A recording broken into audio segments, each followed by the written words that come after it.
অবশেষে মিতুর প্রস্তাবই ঠিক হল। সে এই মুখ নিয়ে কিছুতেই নিবিড়ের সাথে ডাক্তারের কাছে যাবে না। বন্ধনকে অনেক বুঝিয়ে শুনিয়ে রাজি করালো যে 2-1 দিনের ভিতর তার বড় চাচার বাসায় যাবে। চাচা সরকারি চিকিৎসক ছিলেন জামালপুর হাসপাতালে। রিটায়ার করার পরও প্রাইভেট মেডিকেল এ চাকরি করছে, মেডিসিন বিভাগের অভিজ্ঞ ডাক্তার। কিছুদিন অবশ্য আর্মি ক্যান্টনমেন্ট এও চিকিৎসক ছিলেন। আজ দুপুরে হঠাৎ করে খেতে চলে এল বন্ধন। সচরাচর দুপুরবেলা সে আসে না, তবে মাঝে মাঝে আসে। বিয়ের পর খুব কমই দেখেছে মিতু। নানু অবশ্য বন্ধনের মাথায় ঢোকায় অনেক কিছু। শোন, নতুন বিয়া করছো, এইবার ঘরে জলদি জলদি ফিরবি। জুয়ান বউ, আবার নিবু ও ঘরে থাকে, বুঝোস না? নিবিড়কে নিবু ডাকে নানু। কি বুঝবো বুড়ি, এসে জিজ্ঞেস করে বন্ধন। কি আবার নিবু বেটা পোলা, এখনো বিয়া করে নাই? ভাবিরে কয় মিঠা না মিষ্টি ভাবি? ডাকুক না, ভাবিকে তো মিষ্টি ভাবি বলতেই পারে, অসুবিধা কি? না, আমার কোনো অসুবিধা নাই। জুয়ান বউ, সুন্দরী বউ বিয়া করছো, তারে সময় দিবা না, আর সে ভালো থাকবো তাই মনে করো? বেকুব পোলা সোজা কথা বুঝে না। বন্ধন এবার নেড়েচেড়ে বসে বুড়ির কথায়। হঠাৎ এসব কথা কেন বলছো নানু? মিতুকে কি তোমার সেরকম মেয়ে মনে হয়? নিবিড় কিছু করেছে? দেখেছ কিছু? না, তয় দেখতে কতক্ষণ? মায়াটা বিয়ার পর থন একলা একলা উদাস হইয়া বিয়া থাকে। ঘরের কাম কাজ করে ছোটবাবুরে নিজের পোলার মতন আদর করে। কিন্তু নিবু যখন তখন মিতুর হাত ধরে। এইটা ভালা লাগে না, তাই না কি? হো, তাইলে আর কি কই? বন্ধন এর এয়ারফোর্সে দায়িত্ব আজকাল বেশি, আর তাদের ইদানিং র্যাঙ্কিং যত বাড়ে তাদের দায়িত্ব বেড়ে যায়। কাজ না থাকলেও সেনা বিভাগ এ যাওয়া তার দায়িত্ব। মিতুকে সে আসলেই ঠিকমতো সময় দিতে পারে না। শুধু মিতু কেন, বাবাইকেও পারে না। বিয়ের আগে মিতুর সাথে দেখা করে যে কথা তাকে বলেছে এই কারণে, এবং এই সময় না দেওয়ার কারণেও আজ পর্যন্ত মিতু মুখ ফুটে কোনো অনুযোগ নিজ থেকে করেনি। সেদিন রাতে আদর করার সময় শুধু অভিমান করেছে। কিন্তু অনেক লক্ষ্মী মিতু। তবে নিবিড়ের ব্যাপারটা তার কাছে মোটেও ভাল লাগছে না। বন্ধন তার শোবার ঘরের ওয়াশরুমে হাত মুখ ধুতে চলে যায়। অপেক্ষায় থাকে মিতু তোয়ালেটা তাকে আগিয়ে দিবে। মিতু অবশ্য বন্ধনের সবকিছু আগে থেকেই গুছিয়ে রাখে। বন্ধন অফিস যাওয়ার আগে বা পরে কখনো বা হাতে টাওয়ালটা দেয়। বন্ধনের খুব ইচ্ছে করছে মিতু এখন এসে তোয়ালেটা ওর হাতে দিবে। মিতু বেশিরভাগ শাড়ি পরে। আজও পরেছে হালকা ঘিয়া গোলাপি শেডের শাড়ি। গোলাপি শাড়িতে মেয়েদেরকে সেই রকম আবেদনময় মনে হয়, কেউ লাগতো। আর মিতুকে প্রথম হালকা গোলাপি শাড়িতে দেখেছিলাম যেদিন প্রথম বিয়ের আগে আমরা কথা বলেছিলাম। ওকে আরো বেশি বেশি এইসব সফট কালার শাড়ি কিনে দিতে হবে। শাড়ির ফাঁকে ওর ফর্সা পেট সেভাবে দেখা না গেলেও বোঝা যায়। মিতুকে বারণ করতে হবে ঘরে নিবিড় আছে ঢেকে ঢুকে রাখতে। ও এদিকে আসছে না কেন? তাহলে ওকে একটু কাছে পেয়ে আদর করা যেত। কি নরম স্পঞ্জের মতো মিতুর শরীর, আমি ধরলেই কেমন কেঁপে ওঠে মেয়েটা। আর আদর করলে চোখ দুটো বন্ধ করে যে কই হারায় যায়। কি যে ভালো লাগে ওকে দেখতে। বন্ধন মনে মনে ভাবছে, আর এদিক ওদিক মিতুকে খুঁজছে। বন্ধন খেতে বসবে, কি খুশি মেয়েটা যত্ন সহকারে খাবারগুলি নিজ হাতে বাড়ছে তার স্বামীর জন্য। বুয়া চলে গেছে ততক্ষণে। মিতু আবারও সালাদ কাটতে ব্যস্ত। বন্ধন ঘরে ঢোকার সময় খেয়াল করে ব্যাপারটা। মিতুকে সাবধান হতে বলল, দেখো আজ আবার হাত কেটে ফেলো না। আরে ধাত খাবার একটু পরে বাড়লেই তো হতো। আমি তো খেয়েই চলে যাব। ততক্ষণে ও আসতে পারে না স্বামীর কাছে। মেয়েটা কি বুঝে না? বন্ধন মুখ ধুয়ে তোয়ালে দিয়ে মুছতে মুছতে ডাইনিং রুমে যায়। ফের টেবিলে সব বেড়ে রেখেছে মিতু। করলা ভাজি, মুরগি দিয়ে আলু, লাউশাক দিয়ে ছোট চিংড়ি, মসুর ডাল চচ্চড়ি। বাহ, দারুণ সন্তুষ্ট চিত্তে ভাবে বন্ধন। সালাদটা দেয়া হয়নি এখনো। বন্ধন এবার নিবিড়ের কণ্ঠ শুনতে পেল, ভাবি ও মিষ্টি ভাবি, টাকা দাও, টাকা লাগবে। মিতু বেশ বিরক্ত। বন্ধন চেয়ার ছেড়ে উঠে রান্নাঘরে উকি দেয়। বন্ধন দেখল নিবিড় মিতুর হাত থেকে সালাদ কাটার ছুরি সরিয়ে হাত ধরে টানাটানি করছে। মিতু বারণ করছে, আহ নিবিড়, আমার হাত ছাড়ো, ব্যথা পাচ্ছি আমি। না ছাড়বো না, আগে বলো টাকা কখন দিবা। বন্ধন এবার প্রচন্ড রেগে যায়। মিতু, এই মিতু সালাদ কাটতে এতক্ষণ লাগে? মিতু তাড়াতাড়ি সালাদ নিয়ে ডাইনিং টেবিলে যায়। বন্ধন এর প্লেটে ভাত বেড়ে দিতে থাকে। বন্ধন হাত দিয়ে বাধা দেয়। খিদে নেই? কিন্তু কেন, কি হয়েছে? অবাক হয়ে মিতু জিজ্ঞেস করে। থমথমে মেজাজে বন্ধন কয়েকটা কথা বলে ওঠে। এত অবাক হচ্ছ কেন মিতু? ভালোই তো আছো আমাকে ছাড়া। আমি রুমে গেলাম, তুমি টাওয়ালটা এগিয়ে দিতে পারলে না? সালাদ কাটতে এতক্ষণ লাগবে কেন? আমি তো আপনার টাওয়াল ওয়ার্ডরোবের মাথায় রেখে দিয়েছি, আপনি খুঁজে পাননি। থাক, এত চিন্তা করতে হবে না তোমাকে। এরপর নিবিড়কে একটা ঝাড়ি দেয় বন্ধন। এই সারাদিন ঘরে থাকিস কেন তুই? কাজ নেই তোর? রান্নাঘরে কি এত? বন্ধন এবার চেয়ার ছেড়ে উঠে যেতে নেয়। মিতু বেশ ঘাবড়ে যায়। প্লিজ এমন করবেন না, আমার ভুল হয়ে গেছে। প্লিজ এভাবে না খেয়ে যাবেন না। বন্ধন হাত ঘড়িতে সময় দেখে, না আমার দেরি হয়ে যাচ্ছে, এখন সময় নেই বলে চেয়ার ছেড়ে উঠে হাঁটা দেয়। মিতু এর আগে কখনো বন্ধনকে এত রাখতে দেখেনি। তুমি রেডি থেকো, তোমার চাচার বাসা থেকে ঘুরে এসো। আমি যেই গাড়ি পাঠিয়ে দিচ্ছি বলেই ক্ষিপ্ত ভঙ্গিতে না খেয়েই চলে যায়। মিতু অসহায় চাহনিতে বন্ধনের চলে যাওয়া দেখতে থাকে। নিবিড় ব্যাপারটা বুঝতে পেরে কানে হাত দিয়ে সরি বলতে থাকে ভাবিকে। বন্ধনের ঠান্ডা মেজাজ, সহজে রেগে যায় না, কিন্তু যখন রেগে যায় সবাই ভীষণ ভয় পায়, চুপ করে থাকে। আজ অনেক দিন পর ভাইকে রাখতে দেখে সেও ভয় পেয়ে গেল। মিতু এবার প্রচণ্ড রেগে যায়, কটমট করে সেও তাকায় তার নির্বোধ দেবরের দিকে। ছলছল হয়ে ওঠে মিতুর চোখ। আহাম্মক কোথাকার, তুই দেখিস নাই তোর ভাইয়া এসেছে, আমার হাত ধরে টানাটানি করছিস? তুই আমার হাত ধরে টানাটানি করিস কেন? এটা কি কানাডা যে যখন তখন তুই আমার হাত ধরবি? সরি বলেছি তো। ভীষণ রেগে যায় মিতু। বেশি রেগে গেলে ও কথা গুলিয়ে ফেলে, কিছুই বলতে পারে না তখন।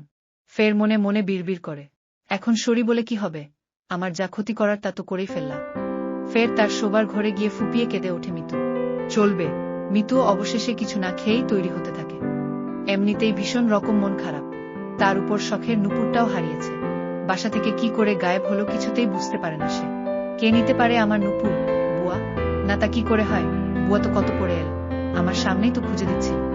নানি বুদ্ধি করে বড় করেই বানিয়ে দিয়েছিলেন যাতে তার মেয়েও পড়তে পারে। নুপুরটায় তার মায়ের শরীরের স্পর্শ লেগে আছে। শুধু তাই নয়, মিতুর গা থেকে স্বর্ণের চেইন বা আংটি বহুবার খুলে গেছে, কিন্তু নুপুরটা সহজে খুলে যায়নি। একবার এক আত্মীয়ের বিয়েতে নুপুরটা হারিয়ে গিয়েছিল। খুঁজে না পেয়ে মিতুর সে কি কান্নাকাটি। হঠাৎ তার মামাতো ভাই হিমেল পাঞ্জাবির পকেট থেকে বের করে মিতুর প্রিয় সেই নুপুর। দাও দাও বলছি। হুম দিতে পারি এক শর্তে। কি শর্ত? ওই তো ছেলেরা সুযোগ পেলেই যা চায়। ওইসব পাপ্পি তাপ্পি বিয়ের পরে হবে, তাহলে নুপুরও বিয়ের পরে পাবা। দেখো হিমেল, আমার জিনিস আমাকে দিয়ে দাও। ওইটা তো তোমার না যে বিয়ের পরে আমাকে দিবা। ওইসব জানি না, আমি এসব জানি না দিতে। ও বাবা, কি বলে এখনো বুঝিস? 17 বয়স? আচ্ছা আমি জানি, শিখিয়ে দিচ্ছি। হিমেল এই জিনিসটা চাইলেই মিতু মামা মামি বা অভিভাবকদের জেনে ফেলার দোহাই দিত। আগে বিয়ে করতে হবে তারপর, আর এ কথাটাও বলতো হিমেলকে। হিমেল ভীষণ রেগে যেত। খেত একটা, প্রেম করবে আর সোহাগ করতে দিবে না, এর তো সব। হুম আমি খেত। এইবার দাও আমার নুপুর। হিমেল মিতুর হাতে দুম করে নুপুরটা দিয়ে আগে কটমট করে চলে যেত। মিতুর এতে হাসি পেলেও আরো বেশি রেগে যেত হিমেল। মিতু একেবারেই বুঝত না হিমেলকে। হিমেলের সাথে অন্তরঙ্গ হতে সেও চাইত, কিন্তু কেমন করে যেন হিমেল বদলে যেতে লাগল। বিশেষ করে হিমেলের BCS ইঞ্জিনিয়ারিং হয়ে যাবার পর। একবার রোজার ঈদের সময়, ঈদের কিছুদিন আগে মিতুর শখ হলো চুড়ি কিনবে। হিমেলে খুব করে বলল সে কথা। হ্যালো। হ্যাঁ বল, কি ব্যাপার? এই অসময়ে ফোন দিলাম? কি করো? আরে বাবা কাজ করি। কি করব আবার? এই শুনো, একটু নিউ মার্কেটে আসো না, চুড়ি কিনবো। আহ্লাদে গদগদ মিতু শুধায় হিমেলকে। এখন আমি অফিসে, আর এই রোদের ভিতরে আমি নিউ মার্কেট আসবো তোমার চুড়ি কিনে দিতে? খেয়ে দে তো কাজ নেই আমার। এভাবে কথা বলছো কেন? আমি এভাবেই কথা বলি, ঠিক আছে। চুড়ি কিনে দিবে না তাহলে? না তো করছি না, কিন্তু এই রোজা রমজান মাসে তোমার সাথে দেখা করা ঠিক না। কি হবে দেখা করলে? আল্লাহ গুনাহ দিবে। হুম, খুব আল্লাহওয়ালা কামের লোক হয়েছ আজকাল। দেখো মিতু, এমনই অনেক কাজের প্রেশারে আছি, এখন আমার মাথাটা খেও না। সত্যি তুমি আসবে না? বললাম তো না। চুড়ি কিনে দিতে বলাটা তো ওই দিন একটা বাহানা ছিল, কিন্তু সত্যি মিতুর মন চেয়েছিল হিমেলকে একবার দেখতে। সম্পর্কের অবনতির বেশ কিছুদিন আগে থেকেই হিমেল তার সাথে এমন রূঢ় আচরণ করত। তাছাড়া বড় মামা মারা যাবার পর থেকে তাদের সাথে পারিবারিক সম্পর্ক খারাপ হতে থাকে, এজন্য হিমেলকেও দায়ী করা হতো। এছাড়া অন্য মেয়ে আসক্তি হওয়ার প্রবণতাও দেখেছিল মিতু। এসব কি ভাবছে মিতু? ওইটা তো একটা অহংকারী পাঠা, শুধু শুধু পুরনো দিনের কথা কেন ভাবছি। বড় চাচার বাসায় যাওয়ার উদ্দেশ্যে গাড়িতে উঠল মিতু। সারা রাস্তায় মনমরা থাকে। হালকা বৃষ্টি, সবুজ প্রকৃতি, পথচারী কোনো কিছুই আজ তার মনে দোলা দেয় না। বারবার দুপুরের বাজে ঘটনা মনে করে। পরপর দুবার ফোন করে মিতু বন্ধনকে। বন্ধন একবারও ফোন ধরেনি। আচ্ছা, পৃথিবীর সব পুরুষ কি একরকম? যখন ইচ্ছে হয় ভালোবাসবে, যখন ইচ্ছে হয় এভাবে অবহেলা করবে, কষ্ট দিবে। তৃতীয়বার ফোন করে ফোন অফ পায় বন্ধনের। মিতুর উদ্বিগ্নতা বেড়ে যায়। বাবা এত রাগ বন্ধনের, ফোনটা পর্যন্ত অফ করে রেখেছে। কিন্তু বন্ধনই তাকে নিবিড় সম্পর্কে বলেছিল। ও একটু চঞ্চল, একটু সেন্টিমেন্টাল ধরনের। ওর আচরণে তুমি কিছু মনে করো না? নানুও বলতো। বাবা মা মারা যাবার পর বন্ধন ওর ভাইদেরকে নিজের ছেলের মতো আদর করেছে, বিশেষ করে নিবিড়কে। তবে কেয়া নাকি নিবিড়কে খুব একটা পছন্দ করত না। ঠিকই তো, এভাবে হাত ধরে টানাটানি করলে পছন্দ করবেই বা কেন? তাছাড়া ওদের এসব কথা শুনে তো মিতু এতদিন নিবিড়কে কিছু বলেনি। ছোট ভাই, তাও আবার বন্ধনের আদরের ভাই, তাই এড়িয়ে গেছে। কিন্তু এখানে কি মিতুরও দোষ? বন্ধনের ওই কথাটা খুব লেগেছে মিতু। ভালোই তো আছো আমাকে ছাড়া। এ কথায় বন্ধন কি ইঙ্গিত করতে চাইছে? নিবিড় আর তাকে জড়িয়ে কিছু? বন্ধনের মোবাইল বন্ধ দেখে মিতু এবার একটা টেক্সট পাঠায়। কোথায় আপনি? খেয়েছেন? ফোন ধরছেন না কেন? ফোন আবার অফ পাচ্ছি। আমি চাচার বাসায় রওনা দিচ্ছি। কেন এমন করছেন? কি হয়েছে বলবেন তো?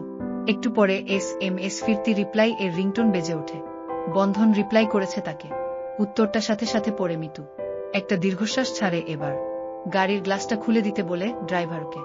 বাইরে বৃষ্টির টপটপ ফোঁটা বেড়েই চলেছে। এই অসময়ে বৃষ্টি শীতের আগমনী বার্তা জানান দিচ্ছে যেন। ম্যাডাম ভিজে যাবেন তো বৃষ্টিতে? ভিজলে ভিজবো, এই ভেজাতে কিছু হবে না, আপনি গ্লাস খুলে দিন। বন্ধনের মেসেজটা আবার পড়ে মিতু। গাড়ির খোলা জানালায় ঠান্ডা ঠান্ডা টপাটপ বৃষ্টি আর প্রাণবন্ত হাওয়ায় চুল উড়ছে মিতু। কাপা কাপা আবেশে উদাস পানে তাকায় জানালার ওপাশটায়। আহ, কি অবিরাম বৃষ্টি! তুমিও বোঝতবে। তেমনি একরাশ চোখের বৃষ্টি যেন সেই ছন্দে কেবলই ঝরতে থাকে মিতু দু চোখ বেয়ে। বন্ধনের SMS-টা ছিল এরকম। তুমি বুঝবে না। আর শোনো, চাচার বাসায় সাবধানে যাবে। পৌঁছে জানাবে। চাচাকে সব খুলে বলবে কেন মাথা ঘোরায়, ভালো মতো জেনে নেবে। আর হ্যাঁ, আজ বাসায় নাও ফিরতে পারে। কি আজব একটা মানুষ! কেন আজ আসবে না সেটাও মিতুকে জানালো না। এমন ভাবে উনি আমাকে SMS-টা দিলেন যেন আমাকে দয়া করছেন। পৌঁছে জানাতেও বলল, আবার বলল আজ আসবে না। কেন উনি এমন করছেন আমার সাথে? মিতু ফের মোবাইলটা নাড়াচাড়া করে। আচ্ছা, জিজ্ঞেস করব কেন আজ আর আসবে না। না থাক। ভাবতে ভাবতে উত্তরা বড় চাচার বাসায় পৌঁছে যায়। বৃষ্টি ততক্ষণে চলে গেছে। গাড়ি থেকে প্রচন্ড রকম মন ভার করে নামে মিতু। SMS-টা পড়ার পর তার বুকটা মনে হচ্ছে আরো ভেঙে গেছে। ব্যথায় ভারাক্রান্ত মিতু গাড়ি থেকে নেমে খেয়াল করল আকাশটা অনেক বেশি ঝকঝকে লাগছে। রংধনু রং ছড়িয়ে মেলে ধরেছে আকাশটায়। এসব তো মিতুর ভীষণ প্রিয়। কিন্তু আজ কোনো কিছুতেই মনে ভাল লাগা নেই তার। নেই সেই চপল চঞ্চলতা। কেন এত খারাপ লাগছে? উনি তো বেশ আছেন, শুধু খারাপ লাগার বেলায় আমার কেন লাগবে? বিষণ্ণ মনে মিতু চাচার বাসায় কলিং বেলটা চাপ দেয়। উত্তরা 4 নাম্বার সেক্টরে আবাসিক এলাকায় নিজেদের বাসা চাচার। চাচা মতিউর রহমান তার বড় চাচা। ভীষণ ভালোবাসেন মিতু ও তার ভাই বোনকে। চাচিও মায়ের মতনই স্নেহ করেন। তবে চাচিকে আগে অহংকারী মনে হতো। আগে কথা বলতে চাইতেন না। তবে এখন আর আগের মতো নেই চাচি। বয়স হয়ে যাচ্ছে দুজনেরই। তাছাড়া মিতুর মা মারা যাবার পর চাচি সেতারা ও মিতুকে রান্নাবান্না, সেলাই, সাংসারিক অনেক কাজ শিখিয়েছেন। চাচারা জামালপুর থেকে আসার পর মিরপুরে ফুপাদের বাসায় ভাড়া থাকত। মিতুরা, বড় চাচা, ছোট ফুপু ও তার পরিবার একসাথেই মিরপুর 12 নাম্বার বাসায় থাকত। 5 তলা বিল্ডিং ছোট ফুপুদের। 1 তলায় বড় চাচা, 2 তলায় মিতুরা আর 3 তলায় থাকে ছোট ফুপুরা। 4 তলায় আবার মিতুর বাবার চাচাতো ভাই গফুর চাচারাও ভাড়া থাকতেন। সেতারার বিয়ের সময় খুব মজা হয়েছে। গফুর চাচার মেয়ে স্বর্ণা খুব ভালো নাচতে পারত। গুণবতীও বটে। সেতারাকে হলুদে সাজিয়েও দিয়েছে। কি নাচ স্বর্ণার! এছাড়া মিতুর কাজিন, আত্মীয়, ভাতিজা, ভাগিনা, পাড়াপড়শি, ভাড়াটিয়া সবাই গান গেয়ে, কবিতা বলে, অভিনয় করে অনেক মজা করেছিল সেতারার বিয়েতে। মিতুর বয়স তখন 14 কি 15। হিমেল তখন থেকে তাকে পছন্দ শুরু করে। যদিও জানায় তাও বহু পরে। সত্যি মনে রাখার মতো বিয়ে ছিল সেটা।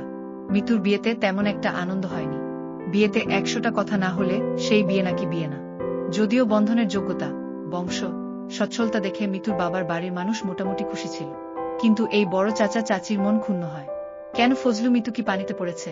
বুড়ো লোকের সাথে বিয়ে দিচ্ছ? আর্মি অফিসার তো কি আর একটু খুঁজতে? ওর জন্য কি বরের অভাব হতো? আমাদের মেয়ে কি কানাখোরা? ওই ঘরে তো ছেলেও আছে বেশ বড়। একবার বিয়ে ভেঙে গেছে দেখে ওকে বানের জলে ভাসিয়ে দিচ্ছ। এসব কথা বড় চাচি বলেছিল। সেদিন মিতুর বাবার উপর রাগ করে।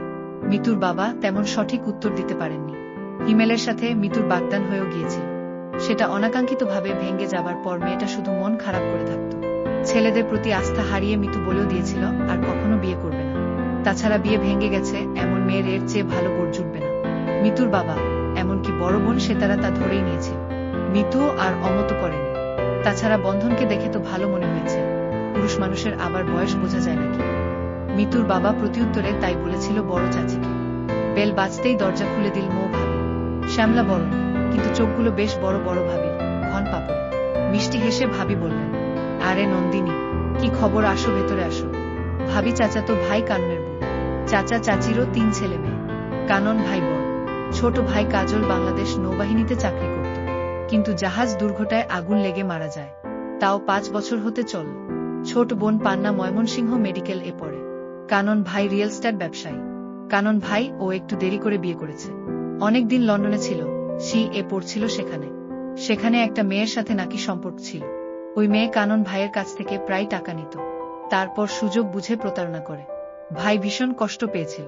দীর্ঘদিন মানসিকভাবে অসুস্থ ছিল কানন ভাই। মৌ সদর দরজার ওপাশে উকি দিয়ে জিজ্ঞেস করে, কি গো তোমার বর কই? উনি আসবেন না? না ভাবি, সে কি আমার এত সুন্দর নন্দিনীকে একা এতদূর ছেড়ে দিয়েছে, তাও এই অবস্থায়। ভাবি জিভ কেটে মজা নেয় মিতুর। মিতু আসার আগে চাচিকে ফোন করে বলেছিল যে সে মাথা ঘুরে পড়ে গিয়েছে, আর ভাবি ভেবে বসে আছে কি নাকি। কি অবস্থা ভাবি? মিতু অবাক হয়।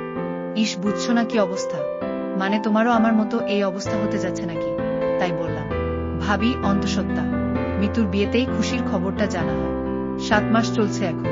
চাচি অবশ্য ভাবছেন 7 মাসের একটা আয়োজন করবেন। মিতুকে ফোনে বলছিলেন চাচি পাড়ার এক বাসায় মাহফিলে গেছেন, মাগরিব পড়ে ফিরবেন। ভাবি তাই বলল।